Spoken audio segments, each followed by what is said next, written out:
Alright, hey everybody, welcome back. It's Jim. I am the project manager and line editor for the Star Trek Adventures role-playing game published by Modiphius Entertainment, and I am here with the second actual play video for the new Captain's Log solo role-playing game that was announced earlier this week on July 11th. It's available for pre-order right now, and I wanted to start getting into the game a little bit here, start showing you how it works, how you can play it. The first episode was all about character generation. I created a character completely randomly with a few extra selections in there, so I built them out. And now for this episode, we're going to talk about ship generation, ship or station generation, and then if we have some time, I think I might jump into starting up the story. But in the interest of time, maybe I'll just focus on recapping what we did with the character, building the ship, getting all the pieces ready to go, and then maybe in a future episode I'll actually start the story, just in the interest in keeping these down to a reasonable length. I tend to go on about Star Trek and Star Trek Adventures, and I don't want to have you watch an hour-long video for this, right? So let's just jump into it here, shall we? So I've got Captain's Log, the actual book on display here. Got the STA logo, got me, of course. I'm going to jump over to the character sheet here in just a second, but I did want to show you, I got this from a fan a while back. This is a beautiful wooden handmade tricorder, and it's got the Lower Decks purple stripe on it, so the fancy purple stripe, which if you've picked up the Lower Decks campaign guide, shameless plug, you'll know that there's actually a scientific technological reason that they added that purple stripe. So go check out the Lower Decks campaign guide, which is also on pre-order right now. Although I hear that the in the United States anyway, the pre-order copies are starting to ship even as we speak. It was supposed to be out at Gen Con, but the distributors started shipping it a little early, and so we're going to try to get those books out to everybody as soon as possible. Go to Gen Con, pick up a copy, and hey, while you're at Gen Con, pick up a copy of Captain's Log. I've got my 2d20 here ready to go. I'm going with the red command dice now. Now that I've created my character, I was originally using the Kirk dice last time to do the initial rolling here. But now that I know that I've created a command character, I'm going to go with the red command. In fact, you know what? I just realized I can't do that because this is a original series character. And so red doesn't make sense. Where are my... Now I'm going to go behind the scenes here a little bit. I need to find my dice. Let me look behind the curtain here. Here we go. I knew I had them somewhere. These are my, again, shameless plug. I didn't mean to do this. Seriously, honestly. Kirk dice. Because this is, I mean, I guess I could use the green dice, but I want to keep it old school, original series. So I'm going to pull out my my gold dice here because it's an original series character. We determined that, well, because I'm including you into the magic here. I let the dice dictate that. I randomly picked a original series character randomly, and so now I've got my gold dice. There we go, gold command dice. So I'm ready to go with those. I got my 2d20. All you need to play this game is 2d20. You do not need any d6s. You don't need any extra d20s. Although there are certain cases where there are some tables in the book that ask you to roll 3d20 instead of 2d20 or 1d20. So if you are a stickler for these kind of things and you want 3 matching dice, by all means get yourself 3 matching dice and have at it, or just re-roll one of the d20s. So I am. These are good to go here. Have not actually used these yet, so this is exciting. This will be first time to roll these dice, so that's cool. All right, I am also, because I am working on enhancing my my YouTubing experience and my YouTubing skills, I took advantage of a certain big company's sale this past week and bought myself a new microphone. So hopefully you are hearing me well. I noticed that in some of my video playbacks, my audio sounded kind of muffled and quiet.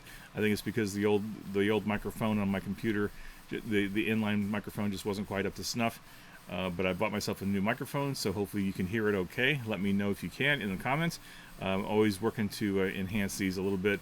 I've also got this new, what is this called? OBS freeware for the enhanced video stuff. So I've got, got my screen and the audio and all that great stuff. So anyway, let's get going here. I'm rambling. So let's just recap the character here real quick. I'll pull up the character sheet. And this is a little bit of a preview for you. The graphic designer for Captain's Log, Jane Robertson, did a fabulous job on the interior design of the book. And late Friday, I reached out to her and said, hey, I think we forgot to include a form fillable set of sheets for the character sheets and all the other sheets that are included in the book. Could you possibly, maybe pretty please, put one together for us here? And so she went and she made a form fillable version of the character sheets. We will have these available for everybody sometime next week. It'll be added to your download package for your book. So if you have pre-ordered the book, you'll get the form fillables along with that, probably no later than Wednesday, but we'll see what the schedule looks like for everybody, because Modiphius has lots of products in the works and in the release stages, and it may take a day or two for us to get these revised files into the download package. But rest assured, I knew I wanted to do a form fillable version. A lot of people have already asked online for a form fillable version. It's here, it's coming. You're getting a preview of it right now. This is the shameless side benefit of being the project manager, is I get to see all this stuff, first, first right away. You get to use it, and I'm going to use it right now so that you can enjoy it and take advantage of it. So, anyway, all that being said, our random efforts through chapter 3 of the Captain's Log book brought us a character. We have this is again original series. I haven't quite figured out where in the original series yet. This might be season 1, season 2 Discovery. It might be original series. It might be animated series. It might be the movie era. Haven't quite figured out what that actual time range is yet. I'll probably figure that out after we select the ship. I think the ship will help dictate where in that original series era we're falling, whether it's 2240s all the way up to the 2290s, maybe even edging into the Lost era a little bit, that period of time in between the movies, the original series movies, and Next Gen, right? Next Generation. So there's a nice span of, like 65 to 70 years there between the end of, not so much Star Trek 6, but that first chunk of Star Trek Generations, where Harriman and Chekhov and Scotty and Kirk are on the Excelsior, the Enterprise B, and the Nexus hits them, and then that's it. So from there, which was 2290 something, all the way out to the start of Next Generation, which is 2364, 60, I don't even remember now, 65, 66, somewhere in there, 70 some years. Anyway, so that's all largely uncharted territory. Some of the novels have touched on it, and some other products have touched on it, but for the most part, that's ripe for storytelling. Lots of opportunities there. So anyway, we're gonna see what all that comes up with. But what we ended up with was a character. Their name is Voidy. I picked their pronouns. They are they them. I think they are gender-wise. I'm leaning toward feminine. I don't know if I've really decided if they're going to be actual female or agender or just something else. I haven't quite figured that yet. But pronouns they them. They are half Cation, half Kzinti. We did end up rolling a multi-species character. They favor the Cation side of things. The rank is commander. The environment they grew up in was rigorous discipline, and I went with upbringing for early outlook. They had a family trade, family business that this character, that Voidy, rejected. So they did not care for the family business. They did not care for the family heritage. They wanted to go somewhere different. Their initial value was exploration is the blood that fills my veins. So in conjunction with that rigorous discipline and maybe not wanting to get into that unsavory family business, they rejected that. They went into Allied military training for education is what I selected. So not Starfleet Academy, but Allied military training on Kate, which is the homeworld of the Cations. Went into officer training, so became an officer. Their career length is experienced. So they've been around for quite some time. They are very experienced, a lot of capabilities and abilities. Focuses, just working through their life, their full-blown life path here. We came up with 6 focuses: criminal organizations, efficient evasion, emotional intelligence, Klingon culture, mental discipline, and rapid analysis. The Klingon culture was spurred by one of their career events, which was lauded by another culture, Klingons. So at some point in this character's here, in Voidy's history, Voidy had an encounter or an experience or something happened related to the Klingons, and the Klingons were favorably inclined toward Voidy. So that's something that could crop up in a future story. Maybe if there's a Klingon afternoon, as Odo would say. If they're having if Voidy ends up having a Klingon afternoon, it might be favorably inclined toward supporting them. And then later in their career, they betrayed their ideals for a superior officer. I'm kind of curious about what happened there, but that relates to their last value that we picked up, which was seeking to find myself far from home. So I feel like as we're going into the first story here, Voidy has a little bit of I don't know if it's a chip on their shoulder, but there's something going on with them where they've just recently betrayed their ideals. Or probably recently, maybe not so recently, but I'm feeling like it was probably recent. Maybe that spurred a career change. Maybe that spurred a transfer to a different location. That's why we're going to be doing their starship or station here in just a moment.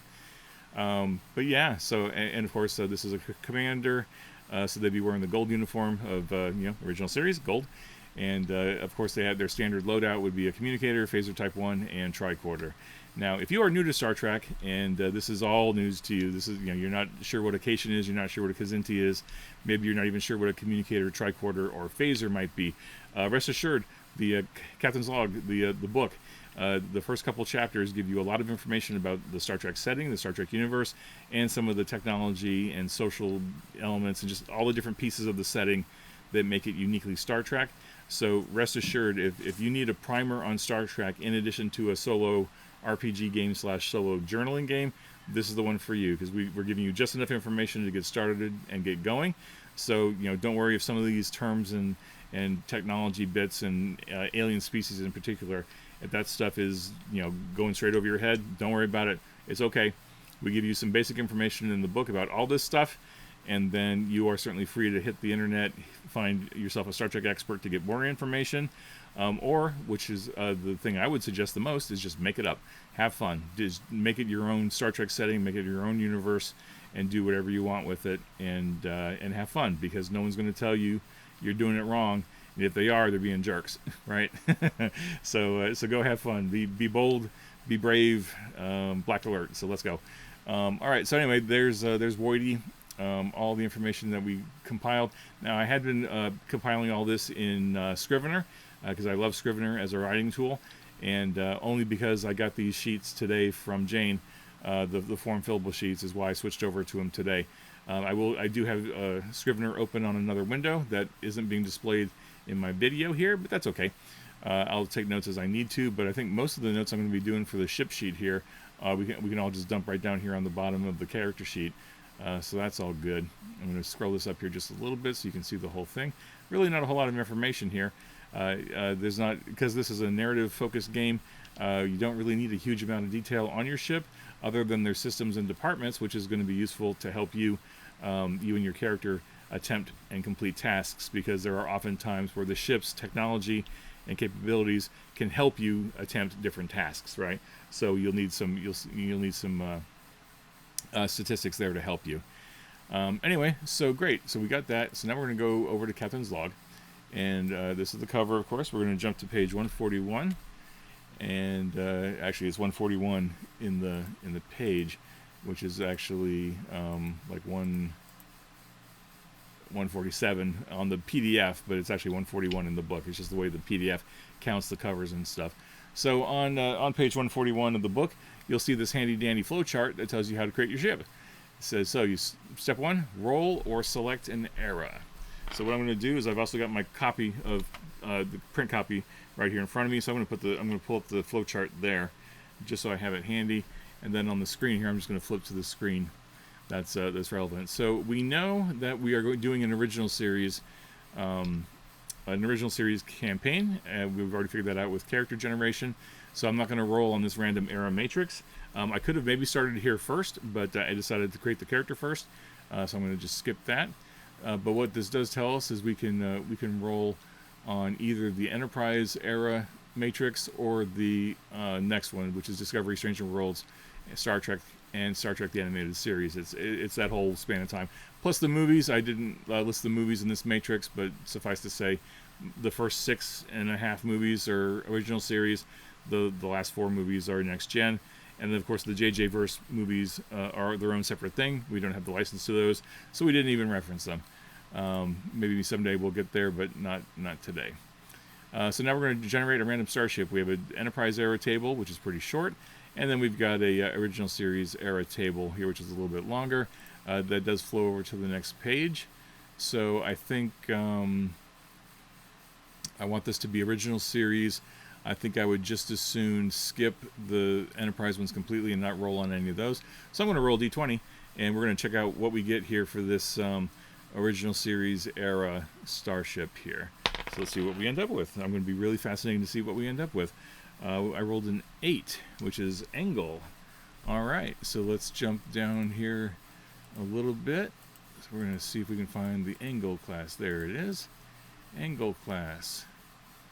All right, and let me just make a note of that in here. So this is going to be the USS something or other, USS TBD for the moment. Registry will be, oops, I can't do that on that screen. I'm trying to click my video. NCC 1, 2, 3, 4. We'll figure that out. Scale. And I'm actually going to put here, USS TBD is an angle class. I guess, you know what, now that I'm looking at this, I think I might want to add a class field on the sheet. Look at that. Not only are you seeing how to play this game, you're also seeing the technical changes in live action here. So I'm going to ask Jane to add a class bar right here under either above scale or underneath scale, somewhere in there, just so we can make note of what class the ship is for those of us who like to keep a record of such things. It's important to do that, right? So yes.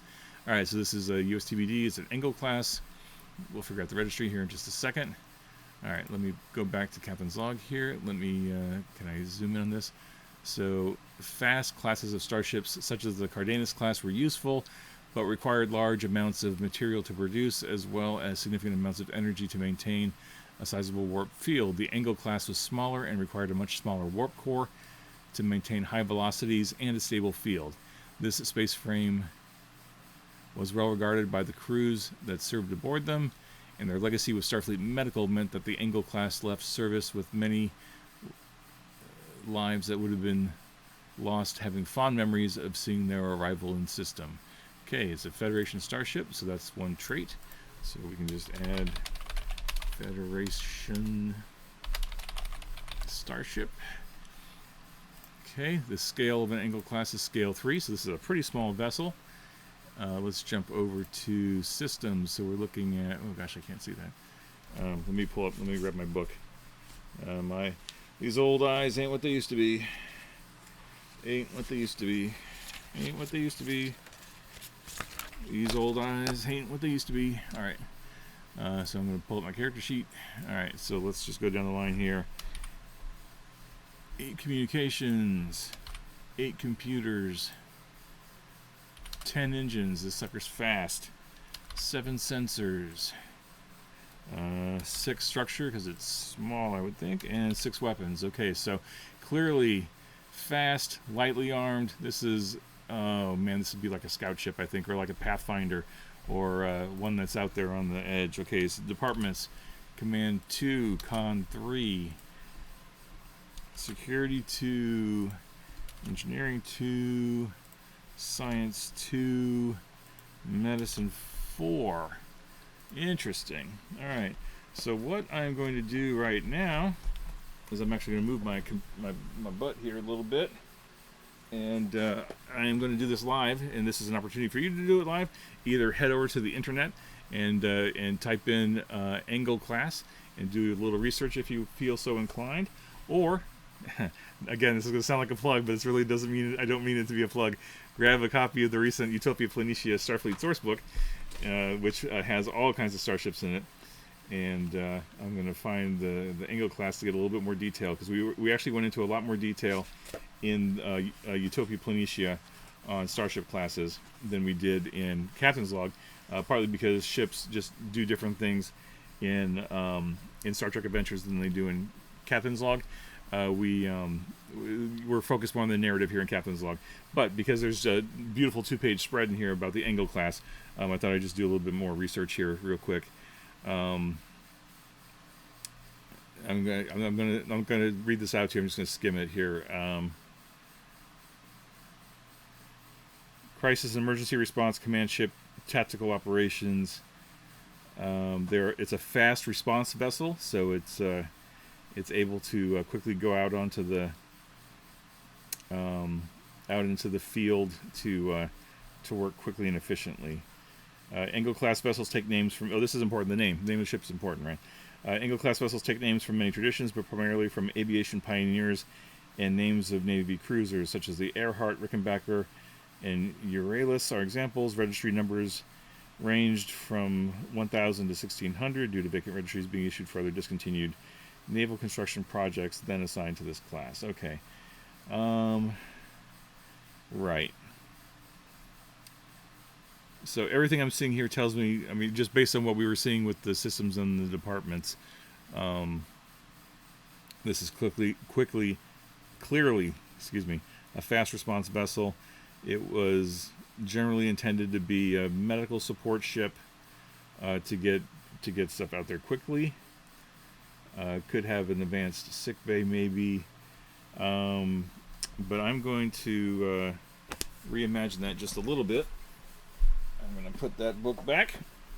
All right, so what I'm going to do now is so Aviation Pioneers. Let's think here. Let's open Google. You're not going to see this on your screen, but I'm going to pull up Google here real quick. I'm going to grab that. I'm going to type in historical notable pilots.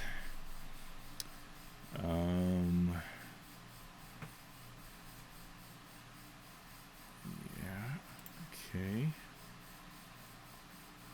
Of course, these are going to be Earth-centric, right? So, and this is a Cation. Well, let's have some fun here. How about, are there any historical cat pilots? Oh no, I don't know. All right, maybe we just stick with the human pilots here. Pappy Boyington. Yeah, no, that's not appropriate.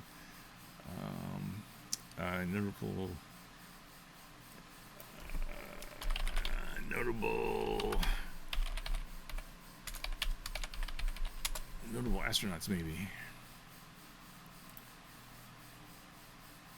I want a good name for a ship that's relatively easy to pronounce and make use of. Yeah.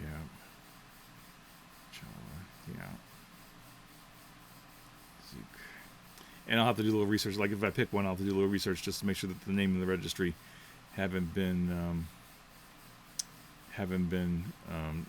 used in canon. Because I'm a stickler for canon. I like adhering to canon, or at least honoring canon, and not duplicating efforts here. That's just a personal preference. How about that? Or how about them? First screen from space. Let's check that out. She's 45. Okay. Yeah. All right. Let's do that. I'm going to go with the USS.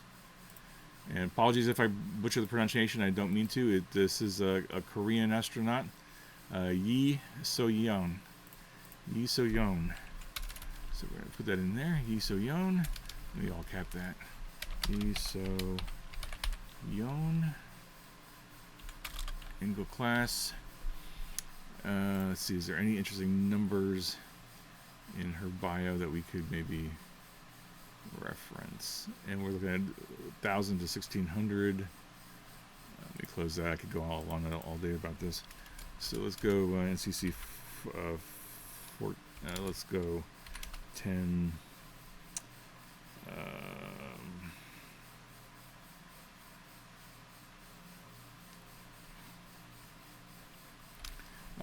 I'll do 1031 just for the sake of discussion here. I don't want to waste your time doing this all night. This is just how a bunch into the weeds I want to get. NCC 1031. 1031. I feel like, oh gosh, of course that's the Discovery. Dar. Let's do 1028 maybe, or 1028. 1028. 28 is a good number. 1028. 1028 is a crossfield. Boy. All right. About 1020. Expanded universe. Expanded universe. SFC. Okay, yeah, it looks like 1020 is a safe one to use. I'm not going to bump into anybody else, so let's just go 1020. NCC 1020. All right, NCC 1020. USS Soyeon. Scale 3. Federation Starship. All right, so that covers. Let's go back to our little handy-dandy flowchart here. All right, we've got an era, original series. We got a ship class angle, assigned trait by polity, Federation Starship. Yep. Consider a unique trait. Think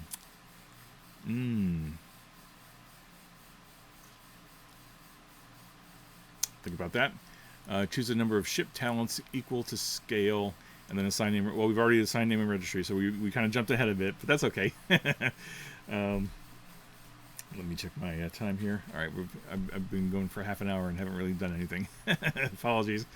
Let's see. So choose the number of ship talents equal to scale. Okay, let's choose our ship talents. So ships. We'll just go through these ships here. Lots of ships. Ships. Many ships. What is this ship? Where's your ship's backstory? Oh, we can do that. We can do that coming up here. Ship traits and talents. Assign traits. Consider a unique trait. Some sample traits. Legacy vessel, prototype, flagship, non-combatant warship, renowned. Borg systems. Well, no, not Borg systems. I don't have a great idea for a trait yet, so I think I may just skip it. So let's go to Starship Talents. Now, in this game, talents are very similar in some respects to focuses for characters, where they are a description of something that the ship has available to it. There are no specific mechanics associated with these ship talents, unlike in Star Trek Adventures, where your ship talent actually provides you a specific thing and sometimes a benefit in terms of like dice rolling and whatnot. In this case, this is just some descriptions that show us what the ship is capable of and capable of doing. So this is a scale 3 ship, right? It's a small scale 3 ship, and so we're going to pick 3 talents related to this ship, and by extension related to my character, and also to what mission the ship is likely to be on, by virtue of my character being on it, plus the rest of the crew that will create TBD.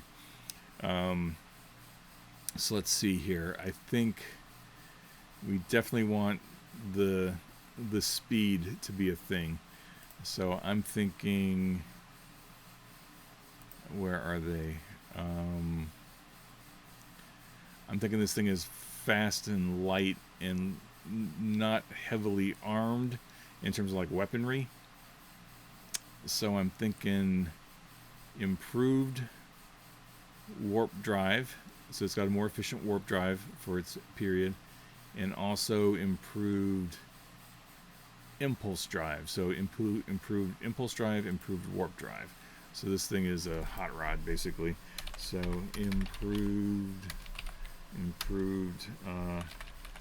impulse drive, improved warp drive.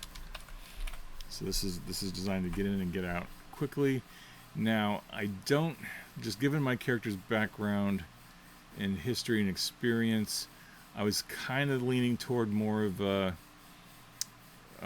like security, intelligence investigation kind of angle, more so than a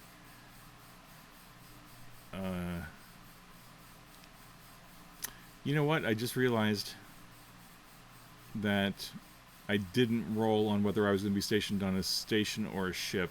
I went right to ship. I should have probably rolled to see if I was going to be stationed on a ship or a station, but I went right to ship. I'm going to leave it as ship. I think there's a lot of potential toward it being a station, just in terms of like storytelling possibilities. That being said, there's no reason this ship could not be assigned to a station on a border outpost or something. But I think instead of serving on a station, for the purposes of this character, this demo, whatever, this actual play, I think I'll go with the ship, the Angle class, and next time I'll remind myself to roll for ship versus station. But in this case, I'm going to go with this. But that being said, I think I'm going to change the values here a little bit. I think instead of having a 4 in medicine, I'm going to drop that to 2, and I'm going to put the 4 into security. So I think this is going to be more of a Pathfinder, Border Patrol, scout ship, doing some research. Like maybe it is assigned to a station, like a border outpost, and the Yiso Yon is the one out there on pushing the boundary, pushing the front lines, doing the research and the scanning and stuff. And then maybe there's a Constitution class, maybe there's a more powerful ship, bigger, more powerful ship at this, also standing to the station, that can then come in and deal with issues that maybe the Yiso Yon couldn't, just in terms of size and capability. So with that in mind, then the last talent I want to pick is probably going to be something related to sensors or sensor operations. Let's see what we've got here. Saucer step, no. Secondary reactors, no. Slim sensor silhouette, no. Now there is a Starship Talent matrix. So if I wanted this to be random, I could roll on this. I could roll 3d20 and roll on. Just for the sake of discussion, I'm going to roll 3d20 here. So that is 11. So that would be a 18, which would be backup EPS conduits. And it's kind of boring. I don't want to do that. I want sensors. I want like better sensor systems. There's an advanced sensor suite. Let's check that out. See, this is where it gets out of the randomness a little bit and starts heading into like, okay, now I want to start shaping the story. I want to start shaping the campaign. What do I want this to be? If we look at advanced sensor suite, the vessel's sensors are among the most sophisticated and advanced available in the fleet. Okay, and that's advanced sensor suites. I think that's dedicated subspace transceiver array. Oh, so that could be like communications and stuff, right? That could be an interesting angle to take, so it can communicate. No, I think I'm going to go with the sensors. I think advanced sensors suite. Okay, so let's do that. Advanced sensors suite. So advanced sensors, improved impulse drive. So it's agile, it's fast at impulse. It's got good impulse acceleration, and then improved warp drive. So it's fast enough to get out of there quickly. So that's why its structure and weapons are fairly light, fairly limited. Its sensors are decent, but the talent helps that out. Comms and computers are pretty good. Yeah, so this thing doesn't want to linger in a fight. It's built to run. I mean, it's built to drive. It's built to fly fast. Not so much run, but it's designed to go in, get the information, and then get out and get back home and share that information with Big Papa, Big Sister, Big Brother, whatever, and then they can go in and do the heavy lifting of whatever. Okay, all right. So we've got now. So what were you? We're half an hour into this here, I think. This might be a good place to stop because I know I've been rambling a bit. But so we've got ourselves our character. Commander Woidy is Cation Kazinti. They are the first officer. Actually, where is my assignment? Yep, this is executive officer USS Yiso Yon. USS Yiso Yon. Alright, I like it. Okay. Alright, folks, so that is my character for this campaign. That is the ship for this campaign. It's an Angle class Federation Starship, NCC 1020, USS Yiso Yon. It's a Pathfinder scout ship, scale 3. Let me pull up Scrivener here real quick, make some notes here. So this is the USS Yiso Yon Angle class Pathfinder scout ship small and fast. Small and fast. Okay, and then scale 3. So if we look through the book here real quick, there is a scale chart in here. Let me just show you that real quick. Where is that? Ship scale, scale 3. So we're looking at Defiant, Saber, NX, Oberth, and Nova class. Okay, so that's the approximate sizes that we have to look at. And if we really want to get into the weeds, so the Defiant had, what, 50 to 60 people on it. What was the crew complement of the NX Enterprise? NX Enterprise crew complement, if it was more than 100, I'd be shocked. Enterprise had a standard crew complement of 83. All right, so we're looking between 50 and 80 people, so fairly small crew. Let me make a note of that because that will be important. 50 to 80 crew. In fact, what I'm going to do is I'm going to take 50 as the baseline. I'm going to add 2d20 to that. So 50 plus 10 is 60 crew. So there are 60 crew people aboard. All right. So that is that. And I just remembered, just flipping through the book here. Let me go. Okay, so I got the ships. There is a couple of things we could do, so I'll keep you for a little longer here. Let's go to the ship idiosyncrasies table.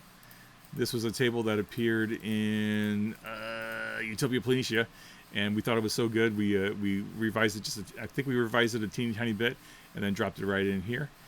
So this is if you want to come up with a fun and unique idiosyncrasy for your ship, roll a d20 and consult the following matrix. All right, so the Angle classes have been around since the 2220s. This is at least 2265. I'm not quite sure about the time period yet. I rolled a 20. When the Bussard Ram scoop is flushed, all the doors on deck 3 open and then close. Okay, that's a fun little quirk. I'll keep that. So ship idiosyncrasy, where should I put that? I'll just put it down here in the notes under talents.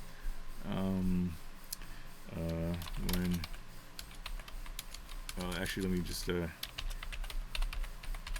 idiosyncrasy 20 on page. What page was that? That is page 161. So I'll just make a note of that. I'll put that in my notes when I start working on Scrivener. So there's my ship idiosyncrasy. And then if we jump back to the book here, there are some questions here we could ask ourselves about the ship's backstory. So I'll probably do this offline, come back to it next time when we start the actual first episode of this campaign. I will work offline. I'll come up with a name for the campaign. Of course, hey, you know what? If you got any ideas for the name of the campaign, drop them in the comments below. Hopefully like and subscribe. Check this out. But let's just look at these questions real quick here. What is your ship's backstory? Are you the first captain of the vessel? If not, who was it? What key battles have you been involved in? Where was your vessel built? What makes your vessel stand out? What is the farthest your ship has traveled? What are your favorite parts of the ship to visit? What mementos decorate your office? So on and so forth. How big is your ship? Yep. What does the interior of the ship look like? Yeah. Just some things to think about as you work. And again, if you're not that familiar with Star Trek, you can just make up this stuff yourself. But if you watch any episode of first 2 seasons of Discovery, Strange New Worlds, original series, you'll have a pretty good sense of what Federation starships look like on the inside. It shouldn't be too hard to figure out. There's tons of resources online, of course, as well, if you want to look at those. So great. I think I've got all the information I need to put all those pieces together. So I'm going to do some thinking on that. And then next time we get together, I will do an actual play where we actually start working out what's that first episode going to look like. What's the first big storyline here? I may think about it a little bit more, and then maybe we can add some more details. There is just a wealth of random tables in the book, and I might want to go into a little bit of detail on that, but at least setting the stage for what we're doing. Although I have a pretty good feel for where the baseline is, and then we'll just start building the next episode. So thanks for your time, everybody. I hope you enjoyed this. I hope this has been useful. Ship generation is way easier. Not easier, but way faster than character generation. Of course, I've taken almost 40 minutes here to go through this. But hopefully this has been useful as I kind of talk through this. So thanks for your time. Really appreciate it. Stay tuned next time. And thanks so much. Live long and prosper. Be safe, be well. And I'll talk to you all real soon.